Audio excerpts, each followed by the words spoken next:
SST paper 2 के बारे में। और ये ज्योग्राफी है। क्या है दोस्तों? तो ये ज्योग्राफी है और ये 6 क्लास का ज्योग्राफी का बुक है।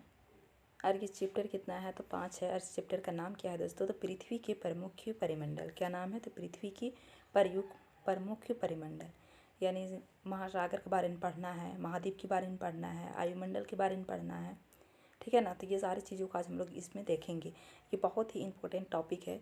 इससे ऐसा आज तक नहीं हुआ है कि इससे क्वेश्चन नहीं बना है। इससे हर बार क्वेश्चन बना है, 1 से 2 क्वेश्चन हर बार इससे बना है, ठीक है। तो चलिए आज हम लोग इसे देखते हैं। और जो चैनल में पहली बार आए हैं तो चैनल को सब्सक्राइब कर लीजिए, ऐसा वीडियो हमेशा मिलते रहेगा, ठीक है। तो चलिए स्टार्ट करते हैं। जैसा कि आप पहले अध्याय में पढ़ चुके हैं कि पृथ्वी एकमात्र ऐसा ग्रह है जहाँ जीवन है। क्या है? पृथ्वी एक ऐसा ग्रह है जहाँ पर जीवन है, ठीक है, जीवन है। मानव यहाँ जीवित रह सकता है क्योंकि जीवन के लिए आवश्यक है तत्व भूमि, जल और हवा। क्या है? तत्व भूमि और जल, हवा। और ये कहाँ पाया जाता है? तो ये पृथ्वी पर ये मौजूद है। पृथ्वी की सतह ऐसी है जिसमें पर्यावरण के 3 महत्वपूर्ण घटक आपस में मिलते हैं। क्या करते हैं? तो पर्यावरण के 3 महत्वपूर्ण घटक आपस में मिलते हैं तथा एक दूसरे को प्रभावित करते हैं। मतलब एक दूसरे को क्या करते हैं? तो प्रभावित करते हैं।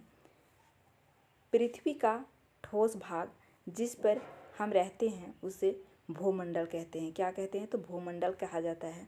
और गैस की परतें जो पृथ्वी को चारों ओर से घेरती है उसे वायुमंडल कहते हैं। क्या कहते हैं? तो वायुमंडल कहते हैं, ठीक है।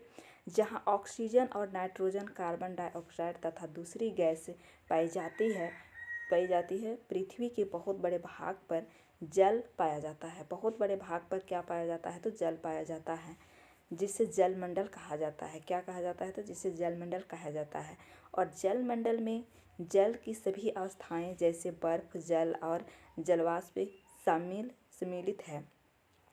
नेक्स्ट है दोस्तों कि जीवमंडल एक सम्मिलित क्षेत्र है जहां स्थल, जल और हवा एक साथ मिलते हैं, जहां सभी प्रकार के जीवन पाए जाते हैं, जैसे हमारे पृथ्वी है, ठीक है ना। अब यहाँ पर देखिए भूमंडल। पृथ्वी के ठोस भाग को भूमंडल कहते हैं। पृथ्वी के ठोस भाग को क्या कहते हैं? तो भूमंडल, ठीक है। और यह पर्वतीय की चट्टानों तथा मिट्टी की पतली परतों का बना होता है। क्या होता है? मिट्टी, पर्वतीय और चट्टानों और मिट्टी, ये पतली परतों का ये बना होता है और जिसमें जीवों के लिए पोषक तत्व पाए जाते हैं। पृथ्वी की सतह को 2 मुख्य भागों में बांटा जा सकता है। स्थल भूभागों को महाद्वीप के नाम से जाना जाता है और बड़े जलाशयों को महासागरीय बेसिन के नाम से जाना जाता है, ठीक है।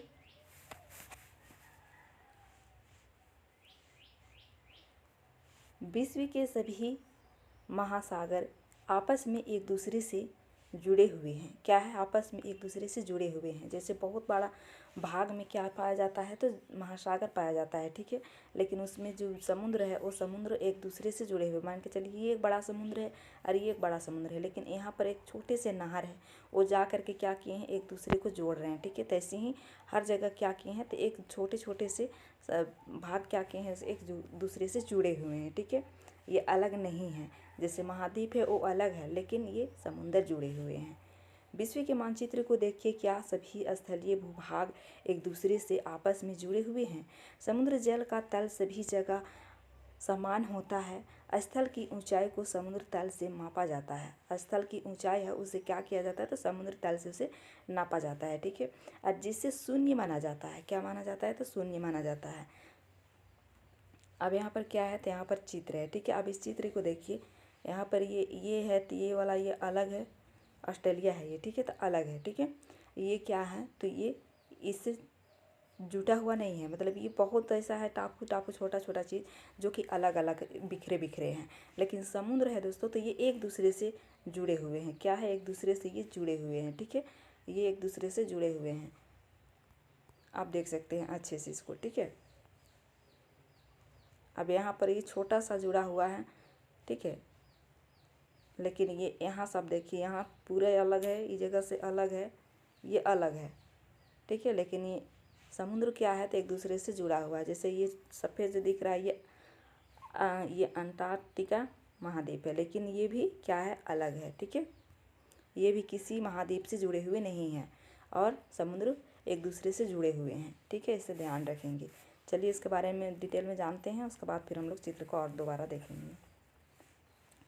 विश्व का सबसे ऊंचा शिखर माउंट एवरेस्ट समुद्र तल से 8,848 मीटर ऊंचा है। विश्व के सबसे गहरा भाग प्रशांत महासागर का मरियाना गर्त है, जिसकी गहराई 11,022 मीटर है। कितना है? तो 11,022 मीटर है। यह आपने कभी कल्पना की है कि समुद्र की गहराई पृथ्वी के सबसे ऊंचे भाग से इतनी अधिक भी हो सकती है?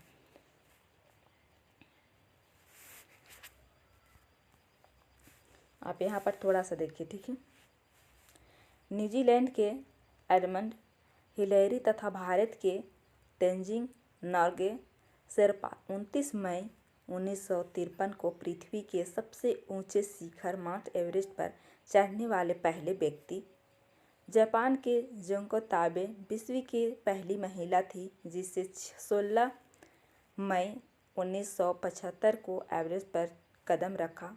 और बछेंद्री पाल भारत की पहली महिला, जिसने 23 मई 1984 को एवरेस्ट पर अपना कदम रखा। ठीक है, ये इम्पोर्टेंट है। जो फर्स्ट पेपर का तैयारी कर रहे हैं उनको ईबीएस में भी ये आता है। ठीक है ना, ईबीएस में भी ये है। ठीक है, लेकिन ये इम्पोर्टेंट है, इसे याद रखेंगे। ठीक है, अब हम लोग चलते हैं महाद्वीप के बारे में। पृथ्वी पर 7 महाद्वीप है। कितने महाद्वीप है? तो 7 महाद्वीप है। ठीक है, और ये विस्तृत जलराशि के द्वारा एक दूसरे से अलग है, मतलब एक दूसरे से ये अलग है। जैसे समुद्र एक दूसरे से क्या है, तो एक दूसरे से जुड़े हुए हैं, लेकिन महाद्वीप क्या है, एक दूसरे से अलग है। ये जुड़े हुए आपस में सब नहीं है। ठीक है, महाद्वीप है, सबसे महाद्वीप है। देखिए कितना महाद्वीप है, तो 7 महाद्वीप है। तो पहला महाद्वीप कौन है? तो एशिया है, यूरोप है, अफ्रीका है, उत्तर अमेरिका है और दक्षिण अमेरिका है, ऑस्ट्रेलिया है, अंटार्कटिका है। ठीक है, लेकिन अब यहाँ पर जो छोटा बड़ा से लगाने के लिए अगर बोला जाए, तो छोटा बड़ा से लगाने के लिए आप क्या करेंगे? तो सबसे बड़ा कौन है? तो एशिया महाद्वीप है, उसके बाद है अफ्रीका महाद्वीप, उसका बाद है उत्तर अमेरिका महाद्वीप, उसका बाद है दक्षिण अमेरिका महाद्वीप, उसका बाद है अंटार्कटिका महाद्वीप, उसका बाद है यूरोप महाद्वीप, उसका बाद है ऑस्ट्रेलिया। यानी सबसे छोटा कौन चीज़ है? तो ऑस्ट्रेलिया है। ठीक है, और सबसे बड़ा एशिया है, और यूरोप है वो 6ठे नंबर पे आता है। अब यहाँ पर एशिया के देखिए, विश्व का सबसे बड़ा महाद्वीप है। विश्व का ये कहा है तो सबसे बड़ा महाद्वीप है। यह पृथ्वी के कुल क्षेत्रफल के 1/3 भाग में फैला है। कितना? तो 1/3 भाग में फैला है। यह महाद्वीप पूर्वी गोलार्ध में स्थित है। कर्क रेखा इस महाद्वीप से होकर के गुजरती है। एशिया के पश्चिम में यूराल पर्वत है, जो यूरोप से अलग करता है, और यूरोप एवं एशिया के संयुक्त भूभाग को यूरेशिया, यूरोप प्लस एशिया कहा जाता है। ठीक है, क्या कहा जाता है? तो यूरोप प्लस एशिया कहा जाता है संयुक्त भूभाग को। ठीक है, याद रखेंगे। यहाँ पर से कर्क रेखा भी गुजरती है। ठीक है, और ये विश्व के सबसे बड़ा भाग है, और यूराल पर्वत है जो एशिया और यूरोप को अलग करता है। ठीक है, तो चलिए हम लोग थोड़ा सा इसे हम लोग देखते हैं मैप में। ठीक है, आप इसे देख सकते हैं। ये जो पीला दिख रहा है ये है। ठीक है, ये है एशिया महाद्वीप। अब यहाँ से ये कर्क रेखा जो है, ये कर्क रेखा, ये विषुवत रेखा है, ये मकर रेखा है, और ये क्या है? तो कर्क रेखा। तो कर्क रेखा इससे गुजर रही है। ठीक है, कर्क रेखा गुजर रही है। अब यहाँ पर ये जो रेड कलर में दिख रहा है वो यूराल पर्वत है, और ये किससे अलग करता है? तो ये यूरोप और एशिया को अलग करता है, और ये पूर्वी गोलार्ध में स्थित है। यानी इधर से उत्तरी गोलार्ध में, और यहाँ 0 डिग्री यहाँ से इधर पूर्वी गोलार्ध में स्थित है। ठीक है, आप देख सकते हैं यहाँ 0 डिग्री से इधर पूर्वी गोलार्ध में स्थित है। और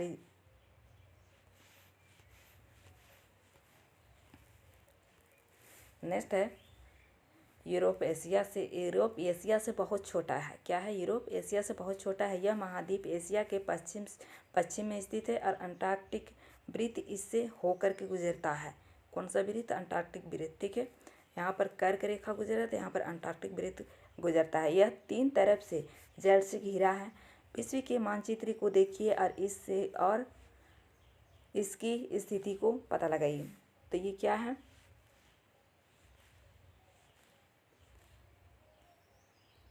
तो दोस्तों ये है, इधर भी पानी है, इधर भी पानी है और यहाँ भूमध्य सागर है। ये तीनों तरफ से क्या है, तो जल से घिरा हुआ है। ठीक है, जल से क्या है, तो घिरा हुआ है और यहाँ से अंटार्कटिक वृत्त गुजर रही है। ठीक है, और ये एशिया के पश्चिम में है। ठीक है, अब हम चलते हैं अफ्रीका। एशिया के बाद विश्व का दूसरा सबसे बड़ा महाद्वीप एशिया है, ये अफ्रीका है। ठीक है, अफ्रीका मतलब एशिया के बाद विश्व का दूसरा सबसे बड़ा महाद्वीप है और विषुवत वृत्त या 0 डिग्री अक्षांश इस महाद्वीप के लगभग मध्य भाग से होकर के गुजरती है। अफ्रीका का बहुत बड़ा भाग उत्तरी गोलार्ध में स्थित है। कहाँ है, तो उत्तरी गोलार्ध में स्थित है। बहुत बड़ा भाग उत्तरी गोलार्ध में स्थित है। आप पाएंगे कि यही एक ऐसा महाद्वीप है जिससे होकर के कर्क रेखा, मकर रेखा और विषुवत रेखा यानी तीनों रेखाएं इसी महाद्वीप से होकर के गुजरते हैं। और यहाँ पर क्या है, तो सहारा का रेगिस्तान, विश्व का सबसे बड़ा गर्म रेगिस्तान यही मिलता है। और अफ्रीका के स्थित है यह महाद्वीप चारों तरफ से समुद्र एवं महासागरों से घिरा है। में विश्व के इस मानचित्र के देखिए और आप देखेंगे कि विश्व की सबसे लंबी नदी नील नदी अफ्रीका से होकर के गुजरती है। और अफ्रीका के मानचित्र देखिए तथा बताइए कि कर्क रेखा, मकर रेखा और विषुवत वृत्त इसके किन किन भागों से होकर के गुजरती है। तो दोस्तों अब एक मरतबा हम लोग इसे चलिए देखते हैं कि कौन सा है। ठीक है, आप इसे देखिए, यहाँ पर देखिए तीनों रेखाएं गुजर रही है ना। ये हो गया विषुवत रेखा, ये हो गया मकर रेखा और ये हो गया कर्क रेखा। ठीक है, ये तीनों रेखाएं हैं जो गुजर रहे हैं किससे, तो अफ्रीका महाद्वीप से गुजर रहे हैं। और ये जो बीच में है दोस्तों ये क्या है, तो विषुवत रेखा है। अब इसी से उत्तर में सबसे अधिक भाग कहाँ है, तो उत्तर में है। ठीक है, और दक्षिण में कम भाग है। ठीक है, और यहीं से नील नदी सबसे लंबी नदी है, जो नील नदी है वो यहीं से गुजरती है, जो कि आप यहाँ पर देख रहे हैं। ठीक है, ये नील नदी है। ठीक है, याद रखेंगे दोस्तों। ठीक है, और ये चारों तरफ से जल से घिरा है। आप इधर अंटार्कटिक महाद्वीप हो गया, महासागर हो गया, उसके बाद इधर दक्षिण महासागर हो गया, हिंद महासागर हो गया, भूमध्य सागर हो गया, यानी चारों तरफ से क्या है, तो जल से घिरा हुआ है। ठीक है, और एक ऐसा महाद्वीप है जो कि तीनों रेखाएं इससे गुजरती है। इससे हमेशा क्वेश्चन बनता है, याद रखेंगे। ठीक है, तो इधर हम लोग कितना महाद्वीप पढ़ लिए दोस्तों, तो 1 पढ़ें, 2 और 3 यानी 3 महाद्वीप हम लोग पढ़ लिए हैं। तब हम लोग आगे चलते हैं। ठीक है,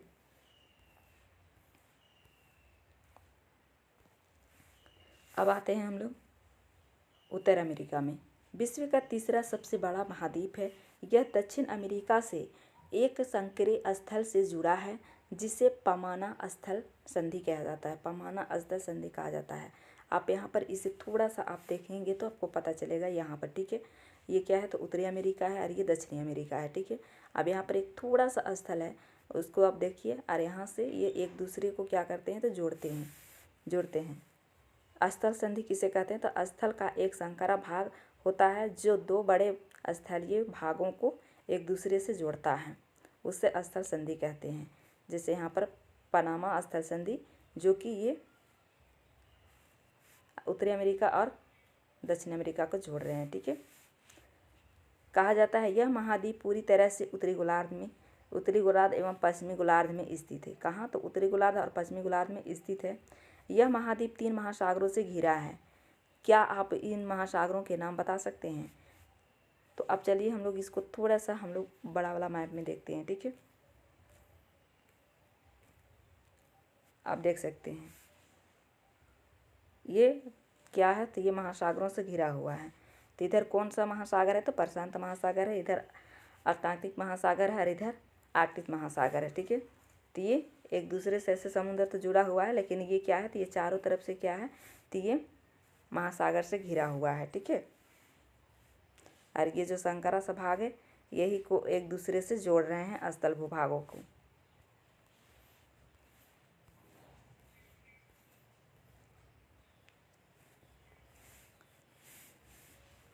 अब चलते हैं हम लोग दक्षिण अमेरिका में। ठीक है, दक्षिण अमेरिका का अधिकांश भाग दक्षिणी गोलार्ध में स्थित है।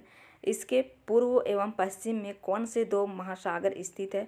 विश्व की सबसे लंबी पर्वत श्रृंखला एंडीज इसके उत्तर से दक्षिण की ओर फैली है। दक्षिण अमेरिका में विश्व की सबसे बड़ी नदी अमेजन बहती है। क्या बहती है? तो विश्व की सबसे बड़ी नदी अमेजन बहती है। तो चलिए इसे भी हम लोग थोड़ा सा देखते हैं उस मैप में। ठीक है ना, तो आप यहाँ पर देख सकते हैं अमेजन नदी कौन है, तो ये देख रहे हैं, ये है अमेजन नदी। और ये एंडीज पर्वत दिखाई दे रहा है, तो ये कहाँ से, तो ये दक्षिण से उत्तर तक ये पूरी तरह से है, बहुत बड़ा भाग में है। ठीक है, और इससे भी कर्क रेखा और मकर रेखा दोनों रेखा इसमें भी कट करके जाते हैं। और यहाँ पर देखिए इधर है अटलांटिक महासागर और इधर प्रशांत महासागर है। ठीक है, ये दोनों तरफ से घिरा हुआ है।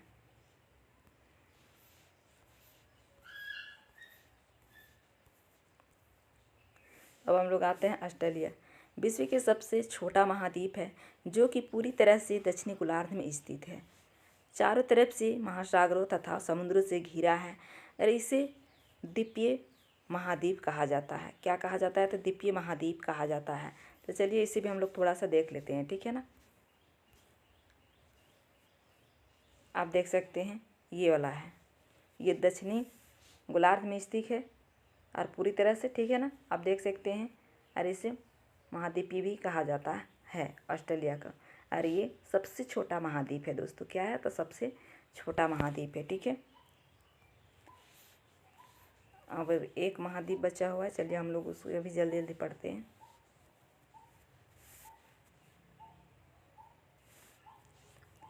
अंटार्कटिक महाद्वीप एक बहुत बड़ा महाद्वीप है जो कि दक्षिणी गोलार्ध में स्थित है और दक्षिण ध्रुव भी इस महाद्वीप के मध्य में स्थित है। चूँकि यह दक्षिणी ध्रुव क्षेत्र में स्थित है, इसीलिए यह हमेशा मोटी बर्फ की परतों से ढका रहता है। यहाँ किसी भी प्रकार का अस्थायी मानव निवास नहीं है।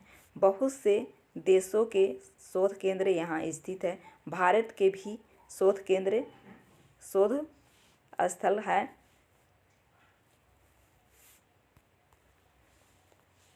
शोध स्थान है यहाँ के। इनके नाम है मैत्री तथा गंगोत्री। क्या नाम है? तो मैत्री तथा गंगोत्री नाम है, जो कि ये पूरी तरह से दक्षिणी गोलार्ध में स्थित है। ठीक है, अब आप कहाँ दक्षिणी गोलार्ध में स्थित है, चलिए हम लोग देखते हैं। ठीक है ना।